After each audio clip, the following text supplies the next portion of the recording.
Great. Well, we have to jump right into the next panel, but thanks, Justice. And I think some of the people that don't have an economics background may have some other questions later over drinks. But I think it perfectly fits into our next discussion, because we have here on the panel now people that put a lot of thought into these different incentives and analysis of what is, really comparable, what's not comparable, what is an aggregate royalty rate, how can we apply top down.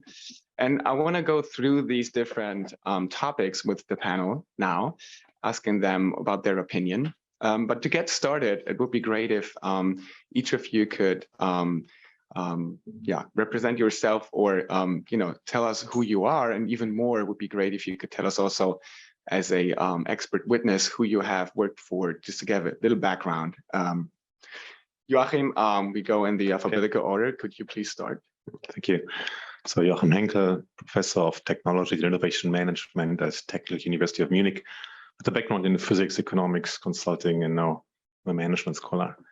I've been doing research on the patent system and patent management for about 20 years, and have been retained as an expert witness in court cases roughly 20 or so since, and most of them SEP since like 12 years or so.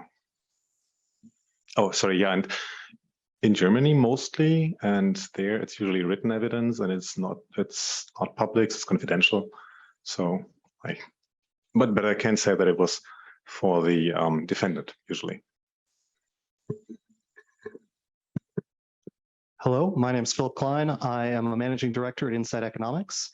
I've been working in IP valuation and litigation support for about 15 years, mostly at the beginning in US patent damages cases, but moving into SEP about a decade ago, mostly as a project manager. So as a project manager, I worked on the Huawei Ericsson arbitration. I worked on Unwired Planet v. Huawei. I worked on Huawei v. Samsung here in the United States. I worked on both the FTC and class cases against Qualcomm. Also, as an expert witness, I worked for Huawei in the Conversant v. Huawei matter in the UK. Thank you, Philip. Mike, please. My name is Mike Pellegrino. I'm the president of Pellegrino and Associates. I'm an engineer, finance accountant, which I always say is a euphemism for one who didn't date much in high school or college. I have worked on nearly 500 engagements in the IP space, a lot of stuff involving patents that relate to standards, both explicitly declared and those that are not. They're more below the radar, in a variety of different standards as well. I'm a data-driven person. I have no axe to grind. I work on both sides of the issues and let the data do the talking. I've worked in a variety of cases involving standard essential patents, both for plaintiffs and defendants, include the likes of Avaya and Ericsson, and several licensing entities. Hi, I'm John Putnam. I wrote my PhD thesis on the value of international patent rights. Since then, I've done exclusively intellectual property consulting and antitrust related intellectual property cases. In the standard essential patent cases, I've worked for Qualcomm, Ericsson, InterDigital, and generally other SEP holders on that side of the divide. Great, and let's jump right into it. And I want to start with you, John, because you had the chance to. We want to, start with comparable licenses, and you had the chance to look in a pretty interesting data set that is unfortunately not published. But through a court-ordered subpoena, you had access to US-wide 3G, 4G bilateral license agreements, and you had all the data at hand. But still, I wonder, could you elaborate a bit? Because licenses, bilateral licenses are, it's not only about the prices, but the structure of those contracts, and they're so different. How were you able to make sense of these, or did it help you in your analysis to get like a common sense of what is a FRAND license? Yeah, well, you guys should probably make yourselves comfortable, because that's the long answer to that question. The short version is yes, we had access. Actually, we had access to all the data that everyone wishes they had, which is every material SEP license in the industry going back to 2G. because the FTC and Qualcomm subpoenaed that. So we got all of them. And we developed a model that said, can we explain the payments observed in every one of those licenses? Lump sum, running royalty, one-way, cross-license, multi-generation, everything. And we spent literally millions of dollars reading those licenses and matching them to the data. Apropos of Eustace's very interesting talk, the question we were asking in this case is Qualcomm's licensing behavior different from or the same as the behavior observed in the rest of the industry, leaving aside the question of whether that norm is correct in some absolute sense. Does Qualcomm look like or not look like the rest of the licenses after you control for all the differences in the various licenses, including the quality of the patent portfolio and everything, sales, everything. And so the answer we came up with was that actually, after controlling for all the differences in the licenses, and they make huge differences, like lump sum licenses are much different in the payments observed, unsurprisingly, than running royalty licenses, for example. The result was that Qualcomm actually behaves according to the industry norm, and the rates you observe in a Qualcomm license are consistent with the rates you observe in other licenses. So it can be done. The unfortunate thing is that it can't be done by lots of people, because trying to get those licenses again is going to be an extremely costly and probably impossible, institutionally impossible thing to do. But I'm in the process of actually writing a paper about this that explains the model and shows how, if you think about the problem structurally, you actually can specify for any two pairs of firms in the industry, whether they are pure implementers or pure innovators or a mixture, what the payment is you would predict between the two of them. And we were able to do that and explain about 95% of the variation in the observed payments. So I would say that both from the perspective of the Qualcomm litigation and more generally from the perspective of can you explain SEP licenses, that we succeeded. Great, thank you, John. And I want to, go right to you, Philip, because I know you also had a perspective of that particular FTC Qualcomm case. What was your take on that? Yeah, so I did the license analysis for both the FTC and the class and the case against Qualcomm, working for Mike Lazinski, who was the licensing expert in that case for the FTC and the class. And I obviously had access to all the same licenses Dr. Putnam had access to. Now, unfortunately, I did not get the chance to review his analysis. I don't believe it was actually in the record in those cases, but I'm a little bit skeptical of generally the big data solution to license analysis. And there are a few problems when you try and use econometric tools to analyze license agreements. So, when you look at the licenses that these big licensors have, the InterDigitals, Ericsson, Nokia, Qualcomm, they have lots of license agreements, some cases hundreds of license agreements. Many of those license agreements will be with companies who pay relatively little royalties. I mean, there are only so many large implementers out there. And unsurprisingly, the companies that pay relatively low royalties, anywhere between nothing and hundreds of thousands of dollars of total royalties, generally pay the headline rates. They generally pay percentage rates, and they have very simple licenses. And these very simple licenses are quite easy to stick into an econometric analysis and analyze. However, when somebody like myself or John or Mike is retained in a dispute, it doesn't generally involve that kind of licensee. It involves a large licensee. Otherwise, it wouldn't make sense to retain us. And it's unclear to me that one should be primarily relying on the agreements that are entered into by implementers that are paying sub $1 million across the course of a license as an indicator for what large licensees, the Apple, Samsung, Huawei, Oppo, the big players should pay. because those players have the incentives to negotiate, they take the time and the effort, and they, if you look at the actual licenses, get better rates. Great.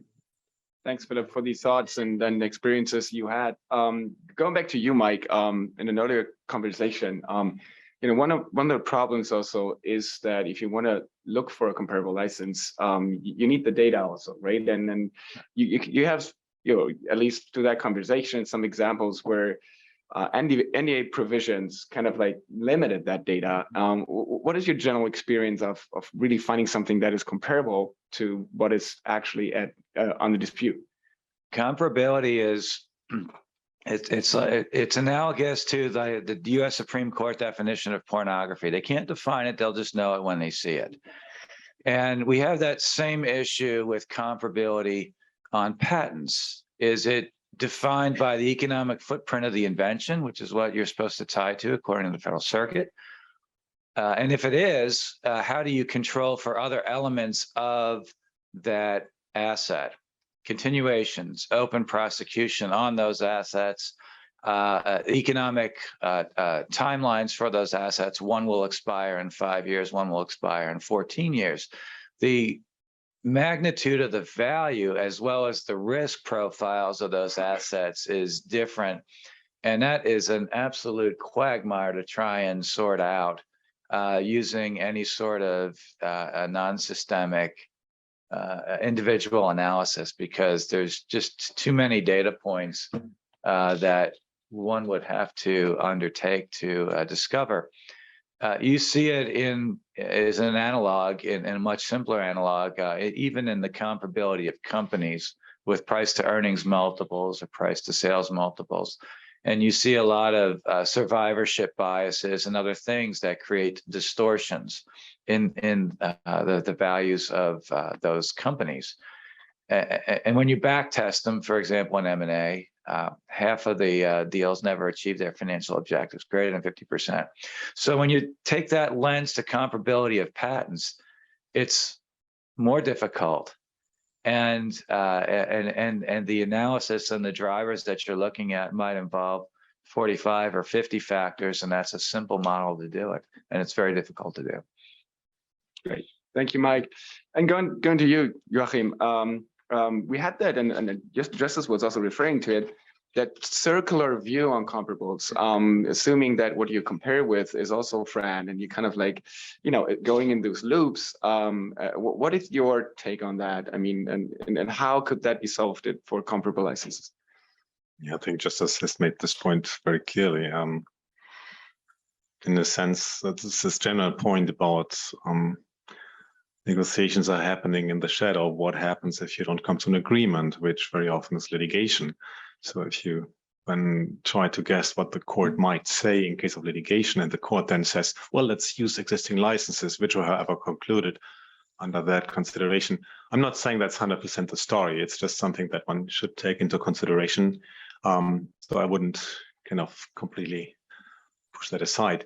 The other thing is, of course, that if the first or the early licenses were too high or too low, that perpetuates to some extent, which creates incentives to have a certain deal in the first licenses in particular.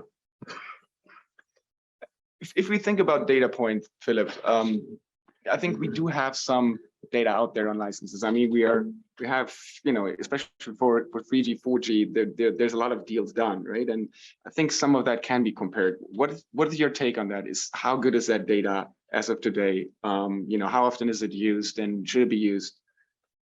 Yeah, so I mean, in my experience, and effectively every project I've ever worked on, there was some analysis of comparable licenses done. And I think that's pretty true for rulings in general. An exception that comes to mind, for instance, is Huawei v. Samsung in China, which I think was based entirely on the top-down approach. But yeah, there is a lot of data out there, both in public filings, SEC filings, also in opinions. The TCL opinion, whether or not you like it, contains a huge amount of information about Ericsson's historical licenses. And there's also information out there on Nokia and InterDigital's licenses, and certainly Qualcomm's licensing program that can be used to derive comparable rates that can, in theory, be adjusted to other portfolios. I mean, in valuation, the data is never perfect, so we try and use the best data that is available at any given time, and such public analysis of license agreements frequently is at least considered. Great. But what if we're now just discussing, maybe other standards or next generations, and we don't have anything to compare with? Where do we start? Maybe, John, do you have any idea about, the chicken and egg problem? Where would we start, or how can we come from one generation to the next one? Or is maybe earlier data even, useful, or should we ignore it? Well, so you asked, if I was in court, I would say objection compound.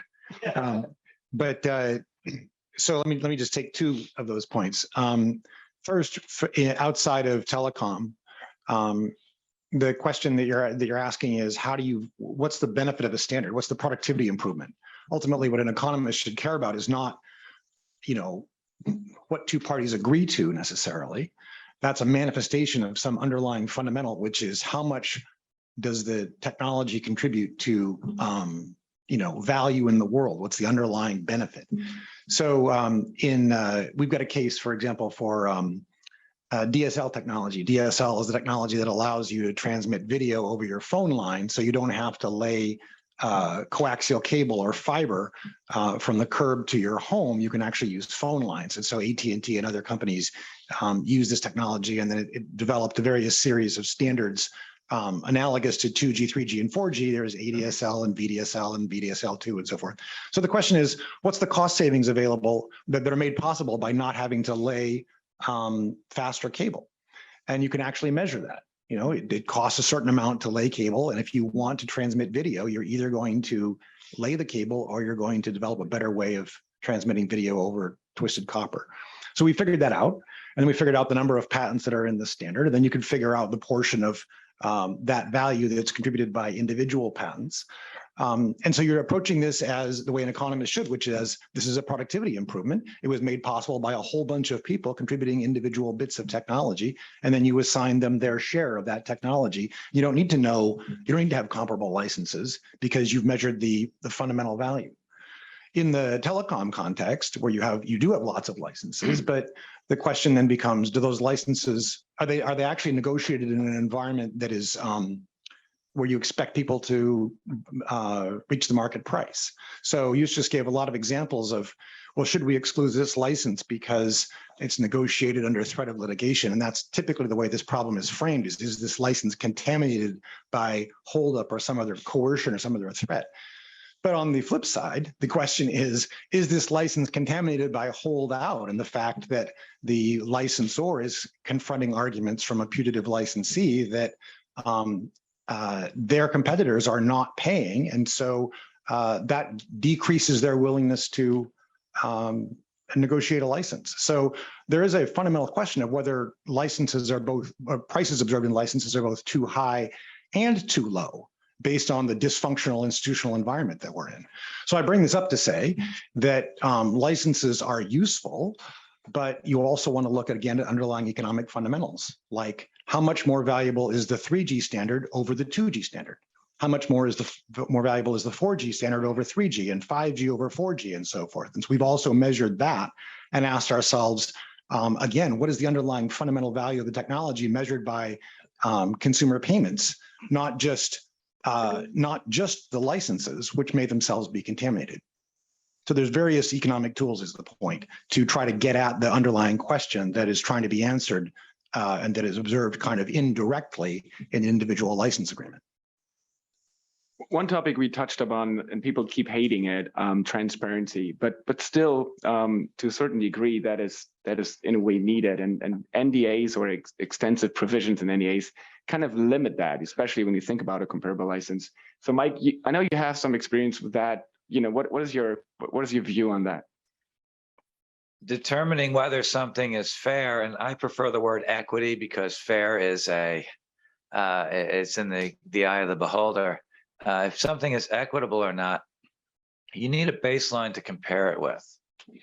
Well, if every licensing agreement is cloaked in secrecy, moreover, if those license agreements also include clauses that say Whatever rate is negotiated inside of this agreement shall not be used in the determination of any other FRAND thing anywhere else in the history of the humankind, then it's really difficult to measure whether you're actually getting something that is indeed fair, equitable.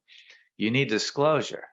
We see this in other asset classes. So this is not something that's new or novel. There's just a distortion that exists because of the information asymmetries relating to patent assets. If I look at a house on Zillow, I can see what other houses sold for in the neighborhood. It has a filter that allows you to do that. I can look at its estimate, which is just an estimate of what that particular house would be. In this case, in our analog, it would be a patent, based on a hedonic price analysis of the different attributes of that house. And then they can put a Zestimate on it, and you might be plus or minus on that. But that's all predicated on having data that is available. And I don't know about the other folks in the room or on the panel, but I've personally signed more than 2,000 confidentiality agreements, which are not the figuring out that thicket and making sure that stuff that I can say or can't say is incredibly difficult. So we stick to things that are in the public domain. And when you do that, and I'll use Wi-Fi as an example, because I'd love to have an indifference curve, right? To figure out whether something is fair or not, or non-discriminatory. If the value of an invention to me is $1 million, I don't care if you ship 1 unit or 1 billion. If I get $1 million, for me, the value of the standard is just a volume play. It's not the economic value of the invention. So if I need an indifference curve to do that, and the only one I know of that exists within reason is from via wireless, where they will actually show you different price points for different volumes of product. And I can use that as a proxy, if you will, for figuring out what I'm willing to give up or accept based on the volume of product shipped. That's an accidental discovery, right? That's found through a Google search, but there's no central repository that you can get any of that sort of data from. And until you can fix the disclosure issue, I see that as an impossibility. The only way to actually determine FRAND from my chair right now is you have to initiate litigation and at least go through the discovery process, or appoint some special master or something like that, and let them handle it. But as somebody in the in the trenches that has to do this stuff, there's a remarkable amount of information asymmetry that we can't ever, unless you have the benefit of Dr. Putnam's analysis, can sort through. And thinking about transparency, I keep hearing that, transparency has to have a certain level of transparency. We don't want too much transparency. I keep hearing cherry picking if we would have all licenses public, because then everyone would like to have that little piece of that license and etc. But what is that level, and do we have it already, or should we have more? What's your take, Joachim? You have an opinion on that, or? So you spoke about transparency of licenses, which is an important point. The other aspect is the transparency of the stuff that is being licensed, so the patents. And as some of you know, I've been co-author of a study for the European Commission that looks at a system that could assess essentiality of declared SEPs on a larger scale. And transparency on that level, that would be like stepwise, right? It's nice to have that. It's nice to have even provided by patent owners with a claim chart. We also nice to have that then officially or mutually objectively verified. In addition, it would also be nice to have information about the relative value of patents. That was mentioned this morning by Curdy, that yeah, different coins have different values, but then good luck in accessing that for like, I don't know what, 20,000 declared SEPs for 5G. So yes, but how to do that? So the different levels of transparency, that would be really good to have, but also difficult to get. I would like to comment on a different point that John made before about the productivity improvement of DSL, and that's similar to the incremental value justice that you mentioned. I'm not sure that's the whole story here, because the productivity improvement is only possible because the cable is already there and the The backbone is there, etc., and the routers are there. So you need to see that various components come together to create incremental value. And it's not even 50-50 because depending on, so some people may know the Shapley value, depending on how many components you assume there are, you have to, well, somehow distribute that among those components. So just incremental value to the one technology that is added, that can't be it. The other option, or sometimes combined option, that is highly debated is a top-down approach. And I want to take that as the next topic here. And I think what people have mostly problems with is setting an aggregate royalty rate, right? And I know you don't like that very much, Mike, but I would love to hear why. Why would you think that it's not very practical to have an aggregate royalty rate? There are several reasons. I'll just enumerate maybe 2 or 3. The first is that it assumes that the price of the product is fixed for whatever time. Maybe you put royalty escalators or inflation escalators on them, rather, when you are setting your aggregate rate. But it doesn't look at the total value of the creation and how that manifests for different manufacturers. So let's take Amazon as an example. And this is a subject of a conversation that one of their SVPs of finance did last year at a conference. If you look at the accounting profits associated with a product, that's a transactional activity that occurs at a certain point in time.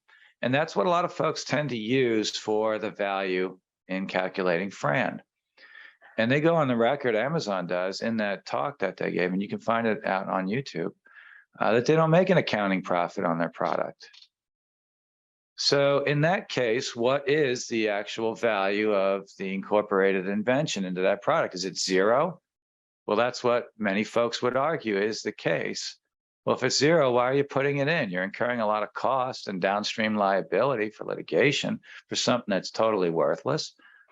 Or perhaps they calculate their value using a longer economic window, and it's something that they use called DEV, or downstream economic value, where they give away the product at maybe $0 gross profit, and they make their money on the consumable or on content that is delivered through their product. This happens all over the economy in other areas where there is no FRAND issue. Razor blades, for example. Procter & Gamble sells the razor at cost. They make their money on the consumables. Jet engines has the same exact philosophy. There's no FRAND issue on jet engines. You can buy a Pratt & Whitney or a Rolls-Royce or a GE engine. You're going to buy it at cost, and you're going to make your money on the maintenance. And it's only in this spectrum that we deal with in this one little niche of the economy where we have these distortions. And I think it's based on, frankly, several ill thought out early on structures that created a lot of downstream problems. Philip, what is your take on that? I mean, how could we possibly assess an aggregate royalty rate? What could be approaches, pros and cons of that? Well, I mean, I guess there's a few methods I've seen people use to assess aggregate rates. I'm not sure that necessarily the profit on the product is something I see a lot as sort of a standalone measure, but going back to Innovatio, there was the profit on the small saleable patent practicing unit. That obviously has a lot of detractors. Probably a lot of them are in this room. And, it has limitations due to the widespread use of the technology driving down the price to cost on the chipsets, as I believe Eustace said just before this. The other thing we see a lot is people focusing on the aggregate rate statements that were made for UMTS back in 2002 and for LTE in the 2008-2009 period by the large licensors. From my perspective, those have some appeal because my understanding of the fact pattern around those statements being made is that they were made to promote adoption of those standards in opposition to alternative standards that were then on the market. For UMTS, there was the competition with WiMAX. And so it's a little bit, and The developers of LTE, many of whom are here, my understanding is wanted the infrastructure or the wireless carriers to roll out LTE, not WiMAX, even though WiMAX was first to market. And there was concern among the wireless carriers about excessive royalty rates on LTE networks, making handsets unaffordable and therefore putting them at a commercial disadvantage against networks that rolled out WiMAX. And so those give you some insight into competitive pricing, not against ex-ante patented alternatives, but against alternative standards that were being commercialized in the market. That's a good data point as an economist. The other thing, and we heard John just speak about this, you see people do, is they attempt to isolate the incremental profit in some way associated with the standard. You can use a hedonic regression. You can look at a cellular versus non-cellular enabled version of a tablet, or the iPhone, iPod Touch analysis, which was classic. There's some problems from my perspective with that analysis. For instance, if you do a hedonic regression analysis, you're effectively saying what's the profit of 4G over 3G and 3G over 2G. But the ex-ante alternative to 4G is not 3G. The ex-ante alternative to LTE is an alternative 4G standard that uses different patented technologies. And so, or in John's example, the alternative to DSL, the ex-ante alternative is not necessarily trenching and running new coaxial cable. There are potentially other technological solutions that could provide some intermediate level of functionality, which is what you should really be measuring against. Additionally, they almost always end up with profits associated with the technology, which exceed the total profits on the device. I was working on a case last fall in which the incremental profit on LTE was measured by the plaintiff as somewhere around $100 per unit, which was amusing because the defendant's product sold for about $300 on average and certainly did not have $100 of total profit on them. So how could the profit associated with LTE be $100 a unit? Can I add one thing to that? The answer is you have to look at a longer economic window than the accounting transaction. But I don't think most handset manufacturers generate substantial downstream revenue the way Pratt & Whitney sells service contracts and things along those lines. That's fair. That will be different though for an Amazon or for folks that run an app store or for the auto industry in particular, which I imagine a lot of you are tracking today. One thing I think is interesting when we think about an aggregated royalty rate, and I understand all the limits of that, I think we have one in the market right now where a patent pool or patent platform, how they call themselves, of Avanci, gathers almost all the patent owners and they define a price. And I think if you think about how that price was set, it's getting closer to what Justice is saying. It's someone decided there's a norm that we agree on the $15, or at least some players in the market agreed on it, and then trying to push that agreement on others, right? So it's my question is, that to me is the perfect example of an aggregated royalty. But how do we know now that these $15 are, they came from somewhere, I don't know where they came from, but it was market discussions I keep hearing, and an agreement among market players on both sides of the table, but of course not all market players. So what is your take, Joachim, on that? I would refer to Justice, who has discussed this question at length. Can I briefly comment on the aggregate royalty concept per se? Of course. Because, Mike, I see the problem sometimes that you raise, like the Pratt & Whitney example, but in other cases, we discussed before comparable licenses. I mean, if you start from that, it's like saying, well, licensor 1 got X1, and so licensor 2 should get X2 without caring about what it adds up to. I mean, that can't be it, because in the end, what you want to license, what you want to have in your product is a standard, not a bunch of patents. So if anything, you can think about the royalty that is appropriate for the overall standard. And then you can break that down. So economically, in terms of demand for that, makes much more sense. There are all these things that you mentioned, but they apply even worse to comparable licenses, because how did these guys, as Justice said, so you getting this regression, how did they come up with their number? So I think there's many good things to be said about aggregate royalties. Oh, and the 15, but I don't know. Well, they probably just said, oh, let's try this. I don't know. It's also. But that's exactly what Justice's point is, right? Someone said, Yeah. try it and see who agrees to it. I mean, you said it's accepted in the marketplace, sort of. Well, some companies said to be convinced by the court that it's accepted in the marketplace, right? It was recently Ford. And well, German courts are famous for being, well, it's in the law, so they don't care so much about, even though the patent law actually has been changed recently. They could have had more leeway, but they decided collectively, that 3 courts in Germany that do most patent cases decided that now we don't really change our approach. So $15 for a car. How much is it for a handset, John? For the, you mean the aggregate royalty rate? Yeah. Well, so the way it's typically measured is as a percentage of price. So what's the percentage increase in price for having 4G over 3G, let's say? And the answer to that question is averaged over all handsets in the world, it's about 22%. Obviously, it's that 22% of an iPhone is a lot more than 22% of a basic phone in China.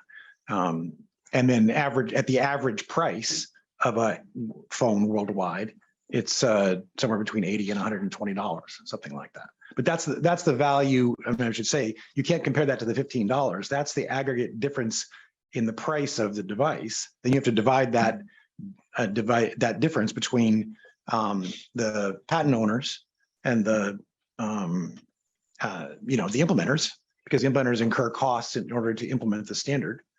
And then you got to figure out, how once you've divided that, call it 100, divide that in half, it's 50.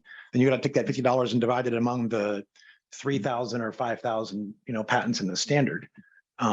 So it's that process that is quite complicated, and you can't just compare that to the $15 that's being gotten by Avanci. I have no opinion about whether that number is too high or too low, although I haven't seen a rigorous economic justification for it. I will say that. What do you think, Philip? Is it $15 close to the handset, or what's your take on that? It seems high, and I'll give a few reasons for that. First off, so I've done a fair bit of work for both automotive OEMs and suppliers, so that's a good disclosure. But in my experience, effectively all of the chipsets that are being put into 4G vehicles are Category 4. I assume most of the people out here understand LTE categories, but Category 4 is sort of vanilla LTE from Release 8, standardized in February 2009. And if you think about what you could sell a Category 4 handset for in America today, the answer is you probably can't. There aren't really any Category 4 handsets left in the market. But let's call it at wholesale $75. Well, then you'd be talking about $15 being equivalent to sort of a 20% aggregate rate. Seems pretty high. I'd add to that the attach rate for data plans on vehicles is not 100%. So you get a vehicle that has a cellular chipset in it, but after some trial period, generally, you then have to go out to your wireless carrier and get a data plan. Not everybody does that. So whereas almost all cell phones have data plans associated with them, there are a lot of cars out there on which royalties are being paid, which don't actually have a data plan. And I'd offer a sort of a third observation about that, which is about the price of those data plans. So an all-you-can-eat AT&T or Verizon data plan for a car here in the United States is about $20 a month, which compares to about $70 a month on a handset. To me, that indicates that the extent of use is far lower and that the consumer willingness to pay for the functionality is substantially lower on a vehicle than it is on a handset. Put that all together, I would say $15 seems high. True. And that's a good question. Is that so? I mean, I drive leasing cars for 3 years, and I get a new one. But Mike, what's your take on this? Well, where's my phone ending up right after I have a new one? Anyways, but so back to my computer science days. I am a named inventor on probably one of the most seminal patents that exists today. in real-time transportation monitoring and reporting. So Waze is built on that invention. I signed it all the way for $45 an hour, so I have nothing left to it. But the key thing that we were lacking was connectivity. There's not a hill of beans in that software today to implement what we were doing that we couldn't do in 2002 when we were first doing that stuff. And so the connectivity is incredibly important, and it was the market defining feature for the product. And if you look at the marginal profits of those things today, they exhaust what you would see in a phone by a wide mile. So again, go back to hedonic price analysis, which was invented in the early 1900s, specifically for the auto industry, as I understand it, and for pricing features in cars. You look at the marginal profitability enabled by the connectivity.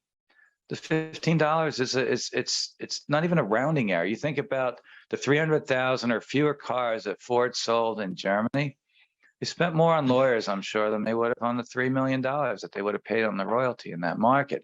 But look at the marginal profitability enabled by that data connectivity that they couldn't have without the sensors and all the other stuff. You got to look at the total value of the invention. On all this gamesmanship about changing the size of the pie based on perceptions and stuff like that, all goes away if you just look at the total pie and figure out what the equitable allocation of it is based on the value creation. So I don't know one way or the other as whether 15 is good or not. Seems like an awful lot of spends for $3 million in royalty avoidance. And if I were to run writing the checks in my own business, which I do, I probably would have just paid it and moved on.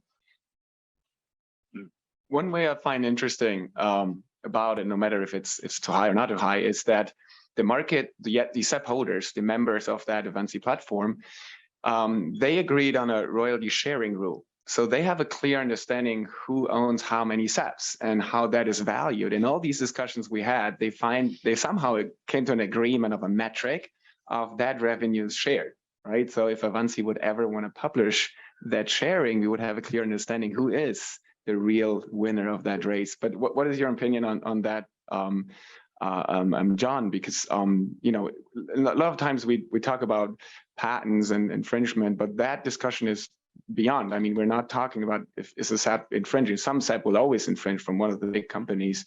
The second question is much more interesting. You know, what is the portfolio worth, right? Well, this not to dodge your question, but to set it in a larger context, I think that the social problem that's being faced, and that I wish that people like the DOJ would try to face, is that what we're really trying to do as a society is figure out how to make the world better and how to pay the people who are actually coming up with the inventions that make it better.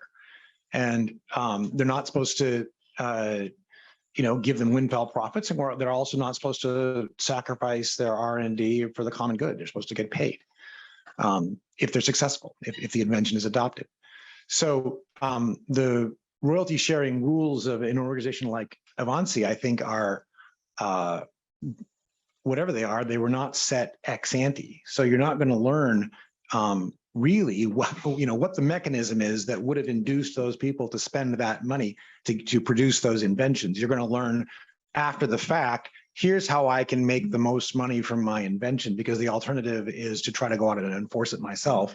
And that's just jungle warfare, you know, country by country and company by company. So Avanci is the best game in town, and I have nothing but good things to say about that kind of, you know, business model. But I think that the royalty sharing rule is going to be something that doesn't tell you what you really want to know, which is how should you promise rewards to inventors ex ante so that they will invest with the expectation that they will get a fair return if their invention is adopted. That's what I would like to know. And it's also dynamic, as I learned, because new licensors coming in doesn't change the $15. So that is even dynamically has been changing, you know, the sharing. But okay, we've been discussing so much about clearly just counting patents, even if you refine them, is to some extent nothing you should do to really identify value. But could it still be in certain, you know, to answer certain questions, Phil, be a proxy for getting an answer? Yes, I mean, I think you use the best data that's available to you. I think that pure patent counting has limitations that are probably recognized by everybody in this room. There are things you could certainly do to potentially improve upon patent counting. One of the things that we did in the Huawei v. Samsung matter, and this is all public through the Daubert motions in that case, and actually we also did it in the Qualcomm cases, is we tested various portfolio strength metrics against the licenses to see which portfolio strength metrics were explanatory of the rates and their relative level of explanatory.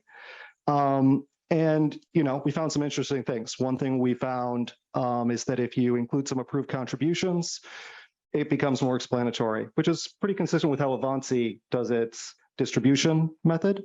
It's public that we concluded based on the licenses that were in the record in Huawei v. Samsung that 75% deemed SEPs, 25% approved contributions was more explanatory than deemed SEPs by itself. And we went forward with that methodology. We've also found that looking at the breadth of filing of patents is a good way of identifying relative value in portfolios. So if you look at just the patent families in people's portfolios that they filed in multiple jurisdictions and you ignore the single jurisdiction patents, you get a little bit more explanatory value out of your patent counting. If Greg Leonard were here, he'd be arguing for citation analysis. I haven't found that to be all that predictive, but that's another thing people look at. But if all you have is patent counting, because that's all the data that's available, it's better than nothing.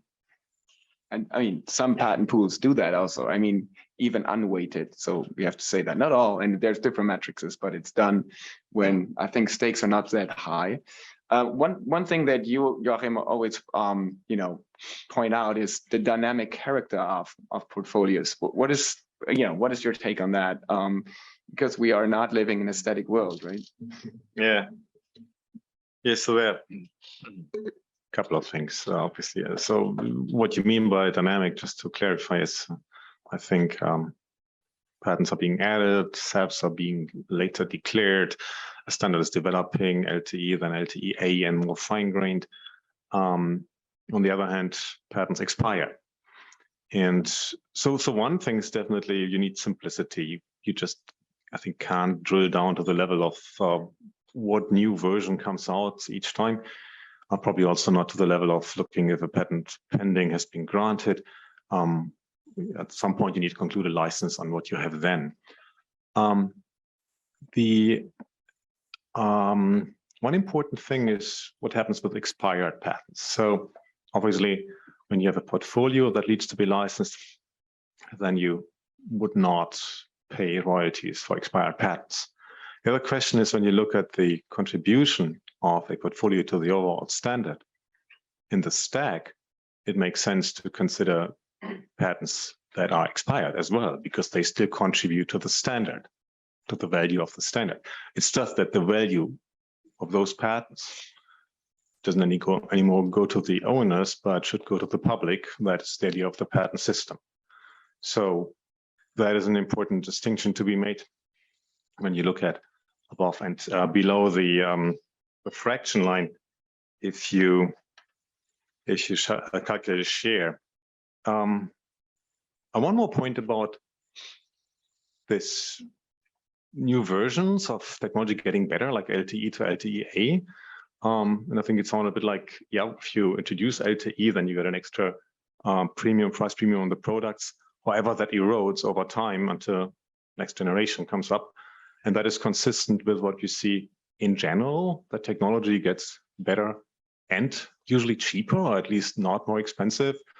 So think of PCs. They have, I mean, obviously in the last 40 years, become incredibly better. At the same time, they've become rather cheaper, if anything. So it's difficult to make an argument that because you're adding new versions to LTE, that the royalty should go up. Also because the rest of the phone gets better. Mike, you had experience also with different studies comparing patent counting, and you always, as I know, found little correlation among those. What is the big problem with that? So I wrote an article about this a couple of years ago. It's called The Wizard of Oz and Patent Portfolio Development. And the analogy was that if you go back to the movie, that there was this, I can get you all copies of this. It was in IAM magazine a few years back. The great and powerful Oz. And what you really found was that there was a meek man behind a curtain, and it was pulling levers and making fire and smoke go. And you see that happening in patent portfolios. And the tool sets today are inadequate for discovering a lot of that. Me being a software person, I wrote my own. I have the largest copy of the USPTO data outside of the patent office. I pull about 2 terabytes of data a week, and I post-process it. And when you look at the behavior that is inherent in the data, it will tell you a lot of things about who is truly inventive and who is not. Back to my example about my seminal patent before. How did I know? It's not based on forward citations. That was an accidental discovery, if you will. It goes back to the 80s, and there's not a lot of utility in it, because if you read the MPEP, it's very clear what the rules are for citing, and it's very loose. But if you look at 102 rejection rates, for example, and we have the largest copy of 102 rejections and 103s in the world I'm aware of, it's very clear that an invention that provides a lot of 102 rejection activity, which is about 15% of your rejections, is going to be a very significant asset. And then if you look at what we call rejection progeny that comes from that, that's like everybody else that was blocked from the patents that you blocked, you can very quickly discover seminal inventions. So if you think about United Video Properties, which became part of TiVo, ultimately Rovi and so forth, they have over 100 licenses, and they had the seminal inventions on television guides. And if you looked at the rejection progeny from that, it's one of the most deep graphs that exists in the patent data. So let's take it back to the SEP discussion, and I talk a little bit about this in the article. Let's look at a company like IBM. The incentives at IBM are aligned to create patent portfolios where they maintain the #1 patent count. Now, if you get into that patent portfolio, what you'll find is that they split the apparatus and the method claims so that they get a double hit on each invention disclosure. So you do the method claims in one and the apparatus in the other. And to a lot of folks, they get bamboozled by that stuff. And I don't, because I can look at the data and I can see the composition of the assets, #1. They're parent assets, so they should be distinct. But yet you will find terminal disclaimers between those 2 asset types. And what that means is the USPTO says, hey, we saw you're trying to patent the same thing 2 different ways. They're actually going to co-terminate based on the earlier one. And IBM gets the big #1 headline every year, but it's a shell game. We see a similar thing in some of the Asian smartphone manufacturers. One in particular, 18% of the patent portfolio are what we call parent patents, meaning is that they set the earliest effective filing date. And then they had 81% continuations coming off of that thing. So we call that ratio, which is something I developed years ago, an integration ratio. The smaller that number, the greater the degree of gamesmanship that's occurring in the patent portfolio. The court's oblivious to all this. They don't understand any of these strategies and these tactics that folks are employing. But it's like a bird fluffing their feathers. They're trying to make themselves look bigger in the face of a predator. In this case, the predator being a royalty rate that they don't want to pay. So they're trying to manipulate the math. That's why I don't like top-down approach stuff. I could obviously go on for this for days, but we only have a few minutes left. Thank you, though. I was going to say, I want to open up to the audience and have Q&A. You know what that means. Ken, you want to go first? Fabian, and then.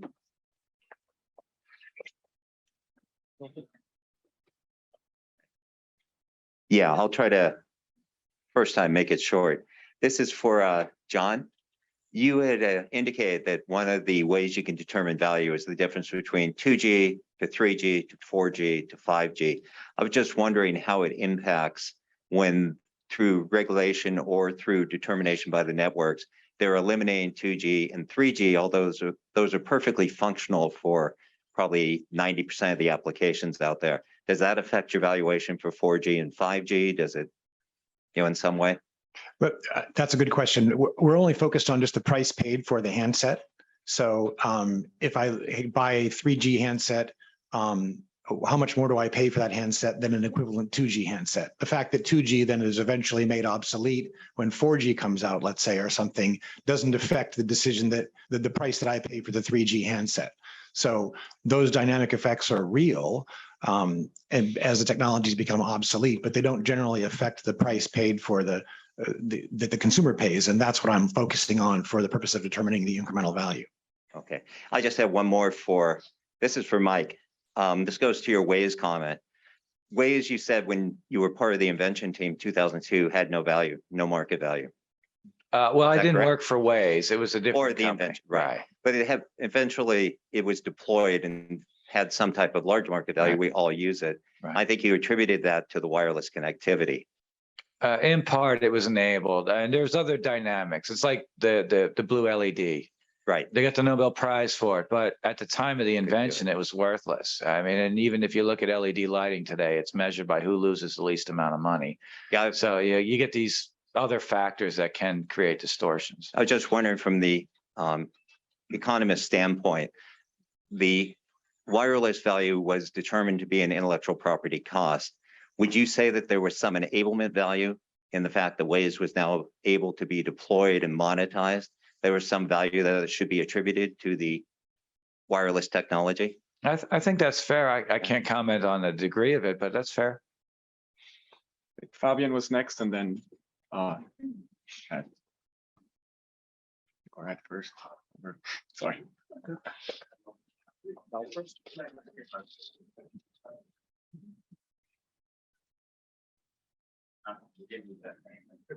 Okay. Thank you all actually for a great panel. It's been very interesting to sit here and know, on the one hand, know a lot more about some of the things that are not transparent to you guys. On the other hand, I might give my 3 or 4 fingers of my left hand to see John's analysis and all the things that you've seen. So let me first start with a comment, just on kind of the limits of certain things that get said, and then a question for Joachim, because I'm not sure I completely understood a couple of things you said and how they work together. So the comment is this. So I get, there's great discussion of Avanci and the $15, and his comment, the people that accepted it, there's some of them accepted it under duress, they were under injunction and all of that. Which is, on the one hand, true. On the other hand, it is also true that I literally sat across the table from one of those companies, and they told me unprompted that they found $15 fair. And there was a context for that and all of that. But, a lot of times there are disputes and stuff for reasons that are not necessarily apparent. And, whether there was an injunction or not, and at the end of the day, people still, whether they take licenses or not, still is going to have has to have some rationality to it. The question I have for Joachim is about these two statements, and maybe I misunderstood them, but I don't understand how they interact. One statement you said was, well, as time goes on, you have a standard, as time goes on, some patents expire, and so that the royalties for the unexpired patents, I suppose, or whatever, the royalties should go down. The royalties basically should be going down over time because there's some set of patents, some set of value that is now dedicated to the public. At the same time, you said, as you add functionality to the standard, royalties shouldn't go up. So I'm kind of at a loss to understand how those things work together, how those things can both be true. And number one, and I'm also at a loss as if it's true that as you add, your royalties don't go up, you're not going to get any return on adding. How do you explain the fact that people actually add? People's observed behavior. Thank you. So there are two different arguments here, two different mechanisms. The one about if you had a static standard, like it's created now, but patents have different lifetimes and then they expire over time. then I think we agree that you would delete those that expire in the numerator but not in the denominator. The other thing comes from a different background. This is my observation that while technologies in general improve, and so does your smartphone. I guess between the first and the last version of LTE, the camera, the touchscreen, etc., have improved. And these guys don't get more money either. So it's just a general observation that especially high tech tends to become better and cheaper, or at least not more expensive over time. So these are different arguments to be made. And before I forget it, I need to run out of this room after that session to the airport. So I apologize. And if you have any comments, then I'm very grateful for your messages by email, and want to thank the organizers very, very much. I would love to stay here for the river cruise and other things and your discussion. I hope that answered your question to come back. That is illuminating. Thank you. So the question that I had relates to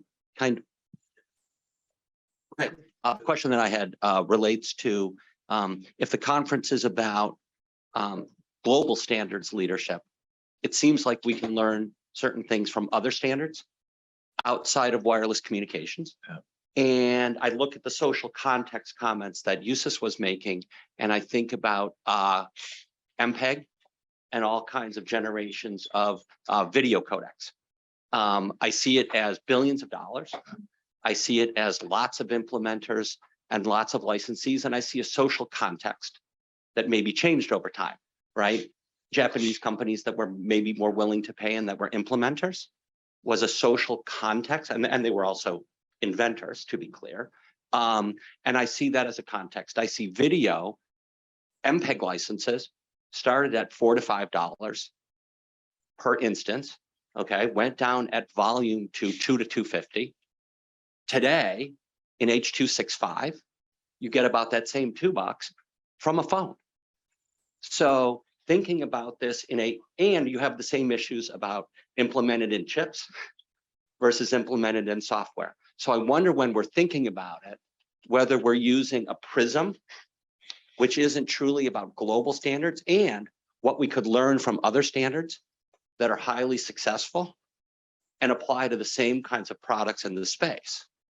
And I understand that many of us in the room come from wireless communications, and therefore we speak from experiences, but still there's a lot to learn, I think, overall by looking at other highly successful global standards and their evolution. So when I think, John, about the comment about what's the incremental value, to me, the market never would have accepted H.265, it would have stayed at H.264 AVC. So I don't need to debate the differential. The market spoke. They didn't have to move, and they did. And it's because it provided value. So to me, sometimes when you look backwards, you see a whole different equation. I just wonder whether anyone has any comments about that idea. I do. It's not tied to a technical standard, but I'm leading the ANSI standard for IP valuation. It started in 2015. And it kicked off at that IAM conference where I thought the IEEE dude was gonna just beat up the whole audience. We're almost done with a standard after 7 years. That's 26 pages so far. And I think as soon as we're done with that, we've been commissioned by the World UN and other organizations like that to broker Mideast peace and other things around the world. I mean, we started out, people said it's impossible, and so there's an awful lot of give and take. And actually, in that valuation committee, we talked a lot about SEP standards, and we punted on it. And there's actually another ANSI standard in development on that issue. So it doesn't address your question about the economics, but the social constructs that go around that are fascinating. I would say I was probably a much less effective moderator of that process early on. We've learned a lot. And I think we've had a lot of momentum from that. But there are a lot of folks that have competing demands. So even their personal preferences are not really the voice that they represent because they have a boss. And those sorts of things, I think, to your point, can color the there are other externalities that are agency conflicts, perhaps. What I'm trying to say that impact that. If there was one more, I think, response to Yeah, Ed's. if I can also comment, I've actually looked more closely at these things, and I would disagree that HEVC was such a big success. I looked at the adoption not in hardware, because I suppose the hardware people just couldn't afford not to have it, but on software. So in the internet, who was actually using what? And that's only a few years ago, like 2 or so. And turned out that was mostly AVC. It was not HEVC. And that has been screwed up, I think, by the 3 patent pools. That was MPEG-LA. They came early with a similar royalty, or same actually, it's AVC. And then 1.5 years later, so came HEVC Advanced, and then another year or something later came Velos Media. They didn't even disclose their royalty rate. It was just pretty clear that would be higher. So, and there was general uncertainty in the market about how much they would want to charge. And this is why HEVC, as at least for the content essentially bombed, I think. It didn't work really. Oh, you're talking 3 years ago as opposed to today. What's really interesting is if you look. Yeah, well, 3 years ago, HEVC had been around since 13, right? So it had, in contrast to HEVC, it didn't take off right away. And that was a huge loss because it's twice as efficient. So here's one thing about this royalty stacking and stuff and the distributed ownership that really can impede adoption of a standard. There's also to learn. And I agree that you can learn from other standards. I mean, another, I've written more video code correction patents here than anyone. DVC, HEVC. I don't think there's anyone in here who could tell the difference between AVC and HEVC. I play them for you on your end device. If I take a DVD and H.264, Blu-ray versus non-standard definition, there's a consumer aspect to it, right? So the theory was the standards like that, same quality, half the bit rate. Well, same quality is the same quality for consumer, right? So, and the consumer is not going to pay when, the bandwidth isn't an issue to them, right? So that's the issue that we can look at with that, was there was no, ultimately the market said, I don't care. I mean, it's twice as efficient, who cares, right? It looks the same to me. There are cell phone manufacturers that came out with HEVC, and we're touting the fact that with an update, you're going to be able to store so much more video and so many more photos on your phone, and that's the quality of life enhancement to the consumer. In that, right? In other markets, it's how many people are going to be able to stream 4K video down the same pipe in the same house, in different rooms at the same time. Right. So even though the quality isn't discernible to the consumer, there are other quality of life HEVC which are incredibly actually. Yeah, but it's still marketability, right? So that's the communication. Yeah. So why has HEVC taken off more now, like a bunch of years later?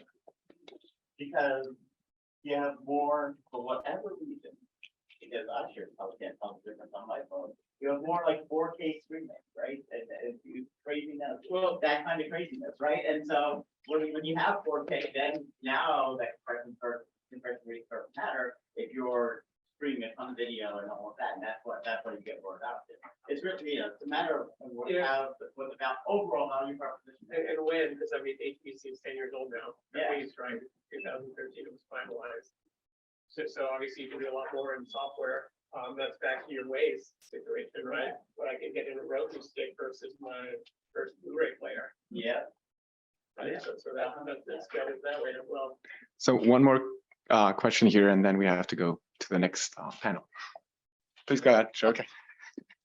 So hi, I would like to just add a note to the earlier comment from Flip, who referred to some of these quantitative metrics for, let's say, using approved contribution on top of the maybe SEP counting as another measure or metric that can be used for evaluation of the portfolios. But I was wondering if, the name of the obviously this gathering is Global Standard Leadership Conference. Are you guys getting your input from standard folks on the ground? Because as someone who have been attending a standard meeting since early days of 4G and also 5G, many years actually for interdigital. So I'm seeing some metrics being used that they don't even exist. For example, this metric of approved contribution since early days of 5G, all this standard folks came to this conclusion that using the number of contribution or approved contribution is not the right way to do or right thing to do. So they came up with some new rules, and the standard is evolving. For at least last 5 years, we don't have any approved contribution in RAND 1 and RAND 2 that I think Tim knows very well. They are responsible for 80 to 90% of all standard essential patents, right? Even if SA and CT, they may use it, right? But for the most part, the most important working groups, they don't have approved contribution. Everything is based on consensus. People get together in the offline discussions, they come up with the agreement, and someone is going to bring this standard, online session, and it's going to be captured by the chairman. If you look at the last meeting, I was just looking at that metric after IPlytics report came out like a few weeks ago. And out of 2,500 contributions submitted to RAND 1, there were something around 15 approved documents that they were all LSs. And you know what are the LSs? LSs are documents sent from one working group to the other working group. So my personal view as a standard person or someone who has been on the ground for many years, it would be very good to get a better understanding of the interworking of the standard, how these things are evolving and why they evolve. Because similar to what Mike was saying, a lot of these things are prone to gamemanship, right? And to prevent that, the system has been evolving since the beginning of 5G. So what was that? Was there a question? I think he was saying he debated your analysis. Oh, I mean, so we had a bunch of licenses, both in Huawei, Samsung, and in the FTC and Class V Qualcomm matters, the same licenses that Dr. Putnam discussed. And, one of the things we were interested in understanding, because use of approved contributions has been proposed, for instance, by Ericsson historically and was adopted on a blended basis by Avanci, was if we used the same study Avanci uses, which was in production, of approved contributions, did it provide explanatory value in terms of the licenses we saw? And the answer was, yeah, to some degree, if you added approved contributions. Now, I'm not going to sit here and argue that there's a one-to-one correlation between approved contributions and standard essential patents. Clearly, there isn't. Many courts have found that. And if you've read Judge Koh's ruling, she placed no weight on our analysis because we included contributions. Qualcomm took a very aggressive line against our consideration of approved contributions, despite their participation in Avanci and their use of approved contributions in the Avanci distribution model. So, but it makes at some conceptual level, it makes some sense. It is some metric maybe for focused R&D in the area, but, I wouldn't, I can just tell you what the data showed, which is if you put, well, we found 75% deemed SEPs, 25% approved contributions was more explanatory of the licenses than just 100% deemed SEPs. That's what we found. Using the study Avanci uses of approved contributions to do their distribution model. I think we have to conclude. You don't have approved contribution of major work groups. Maybe that data can be applied to the prior to 2016, but nothing after 2016. I'm not 100% certain how the data Avanci relies on was collected, but we had the production of the study they specifically used and the calculation of their distribution model, and that's the data we relied upon. Thank you so much to the panel. I think this was a good discussion, very detailed, and I think we have the experts here. We all see that. I think we should go to the next topic. Thank you so much. This was really good.